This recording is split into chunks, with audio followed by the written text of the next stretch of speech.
Hello दोस्तों, नमस्कार। आज का टॉपिक है कि क्या पुरुषों का भी बलात्कार होता है। तो आज इसी विषय पर हम लोग चर्चा करेंगे और मेरा लेसन प्लान है कि यह क्यों समाचार में है। दूसरा, रेप से संबंधित कानून हमारे देश में क्या क्या है, पुरुषों के लिए बलात्कार से संबंधित क्या क्या कानून उपलब्ध हैं, मेल विक्टिम अर्थात पीड़ित पुरुष पर महिला के द्वारा बलात्कार किए जाने पर उसका क्या प्रभाव पड़ता है, और अंतिम में कंक्लूजन। दोस्तों, 2022 में एक घटना हुई थी जालंधर पंजाब में, जिसमें 4 महिलाओं ने मिलकर के एक पुरुष का बलात्कार किया था। उसी तरह से दिल्ली के एक सिविल सोसाइटी के द्वारा जो सर्वे किया गया 2022 में, उसमें यह ज्ञात हुआ कि 16% पुरुषों के ऊपर बलात्कार, उन पर सेक्सुअल असॉल्ट की घटना महिलाओं के द्वारा की गई है और 2% पुरुषों के द्वारा पुरुषों पर बलात्कार या सेक्सुअल असॉल्ट माने यौन हिंसा की घटना की गई है।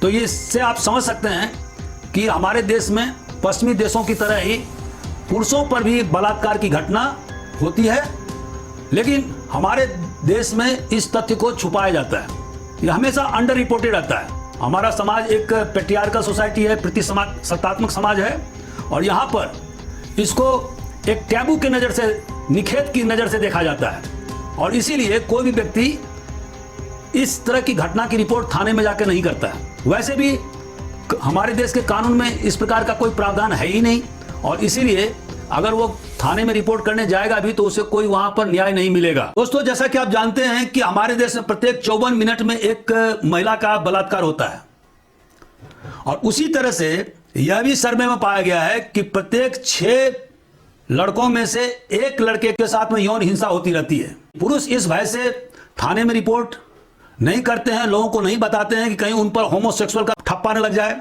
कहीं उन्हें बाइसेक्सुअल का दर्जा न दे दिया जाए, कहीं उन्हें शारीरिक रूप से कमजोर न मान लिया जाए, या सेक्सुअली उन्हें अक्षम न मान लिया जाए। इस डर की वजह से, एक मनोवैज्ञानिक फियर के कारण से, पुरुष महिलाओं के द्वारा घटित सेक्सुअल असॉल्ट माने यौन हिंसा और बलात्कार की घटना की रिपोर्ट नहीं करते हैं। अमेरिका में एक सर्वे में पाया गया कि 10.5% पुरुषों का बलात्कार होता है, और इसमें महिला शामिल रहती है। तो दोस्तों, इस तरह से हम समझ सकते हैं कि महिलाओं के द्वारा पुरुषों का भी बलात्कार किया जाता है। यह अलग बात है कि इस तरह के घटना के लिए हमारे देश में सक्षम कानून नहीं है।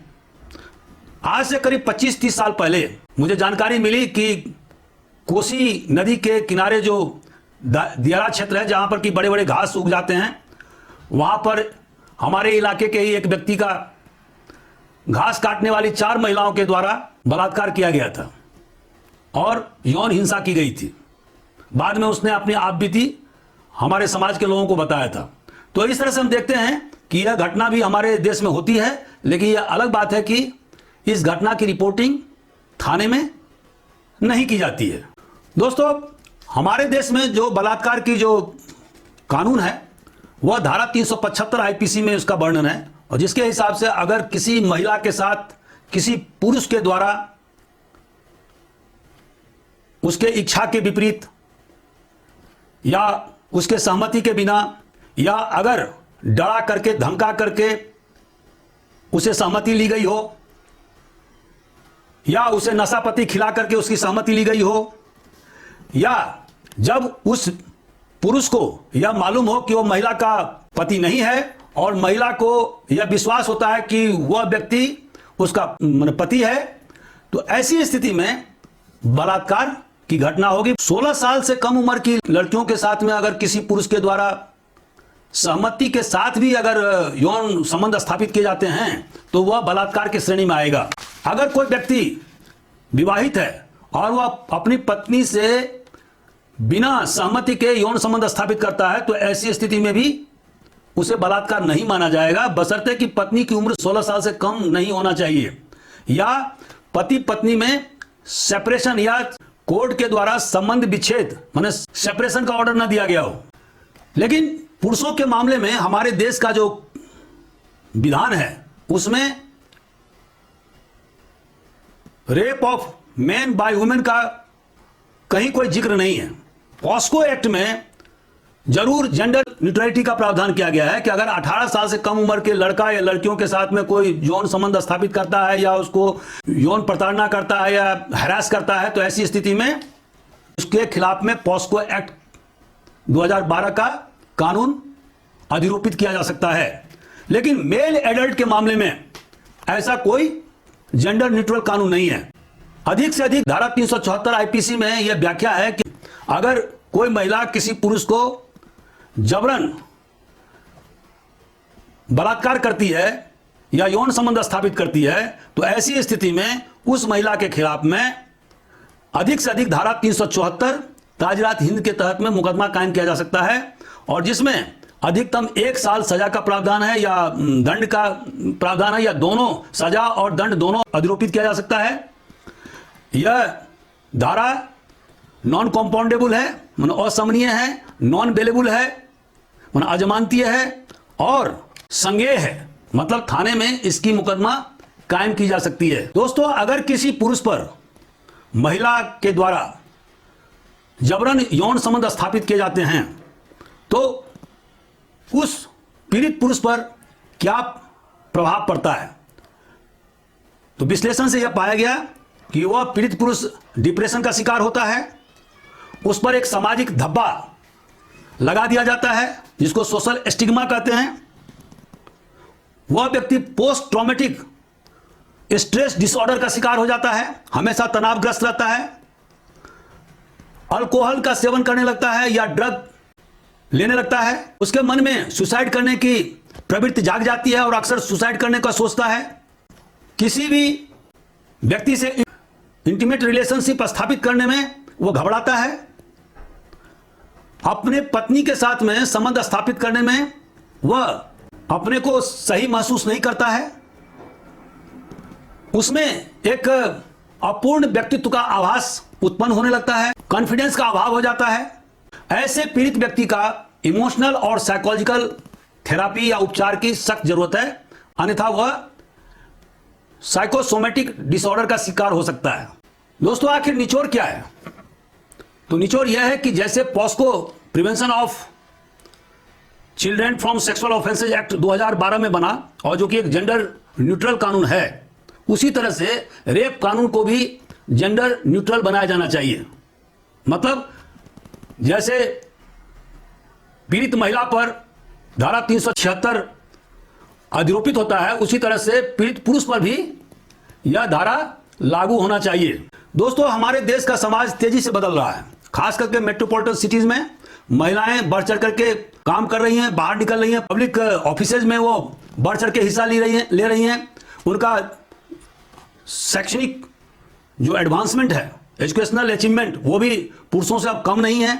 ऐसी स्थिति में गवर्नमेंट ऑफिसेज में, पब्लिक सेक्टर में, प्राइवेट सेक्टर में उनके द्वारा ऊंचे ऊंचे ओहदे आजकल सुशोभित किए जा रहे हैं और ऐसी स्थिति में यह संभव है कि वह अपने पुरुष सबऑर्डिनेट के विल को, माने उसके इच्छा को अधिशासित करने की क्षमता रखती हों और इस पोजीशन ऑफ ऑथोरिटी के कारण से अपने सबऑर्डिनेट मेल इंप्लॉय के साथ बलात्कार की घटना कर सकती हैं।